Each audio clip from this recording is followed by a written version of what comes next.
నా page follow అయితే ఫ్రీగా డిస్ట్రిక్ట్ గ్రావిటీ టికెట్స్ అయితే ఎట్లా బాగుంటాయి రీల్ అయితే మొత్తం చూడు. రీసెంట్ గా నేను మా ఫ్రెండ్స్ అందరం డిస్ట్రిక్ట్ గ్రావిటీ అయితే పోయినుండే. ఇది వచ్చేసి మన షామీర్పేట అయితే లొకేటెడ్ అయింది. ఇలా ప్యాకేజ్ స్టార్టింగ్ ప్రైస్ వచ్చేసి 699 రూపీస్ నుంచి అయితే స్టార్ట్ ఉంది. వీళ్ళ దగ్గర స్పెషల్ ఏం రాబోయే అంటే 50+ different varieties of adventure activities అయితే ఉన్నాయి. Like rope course, Jain swing, ఇదైతే క్రేజీ ఎక్స్పీరియన్స్ అనే చెప్పొచ్చు. నెక్స్ట్ వచ్చేసి వీళ్ళు జిప్ లైన్ అయితే ట్రై చేస్తుండే. 60 feet హైట్ లో 500 meters అయితే ఉంటుంది అనమాట.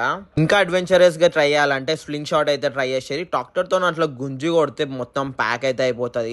ఇంక ఇది కాకుండా ఆర్చరీ, అవుట్డోర్ గేమ్స్, ఇంకా బుల్ రైడ్, క్రికెట్, ఇట్లా డిఫరెంట్ వెరైటీస్ ఆఫ్ యాక్టివిటీస్ అయితే ఉన్నాయి అనమాట. ఇంకా మస్తు ఆకలి అవుతుందని వీళ్ళ రెస్టారెంట్ నుంచి బఫెట్ అయితే ఆర్డర్ చేస్తుండే. దీని కాస్ట్ వచ్చేసి సపరేట్ ఉంటుంది అనమాట. తిన్నాక అట్లా అరగానే ఇంకే వీళ్ళ పెయిన్ బాల్ గేమ్ అయితే ట్రై చేస్తుండే. మస్తు అనిపించిండే నాకైతే. ఇంకా వాటర్ గేమ్స్ లోనేమో స్విమ్మింగ్ పూల్, రెయిన్ డాన్స్, ఇంకా చిన్న పిల్లలకి స్లైడ్స్, అండ్ వీళ్ళు కొత్తగా పెద్దోళ్ళకి కూడా స్లైడ్స్ అనేది యాడ్ చేసినారు అనమాట వీళ్ళ దాంట్లో. నా పేజ్ ని డిస్ట్రిక్ట్ గ్రావిటీ పేజ్ ని ఫాలో చేసి మీ ఇద్దరు దోస్తు వాళ్ళకి ట్యాగ్ చేసి అందులోకి వెళ్ళి సెలెక్ట్ చేసి ముగ్గురు లక్కీ విన్నర్స్ కి ఫ్రీ టికెట్స్ అయితే ఇస్తా. ఒకరికి 3 టికెట్స్ అయితే ఇస్తా. అనౌన్స్మెంట్ వచ్చేసి May 24th రోజు అయితే చెప్పేసేస్తా.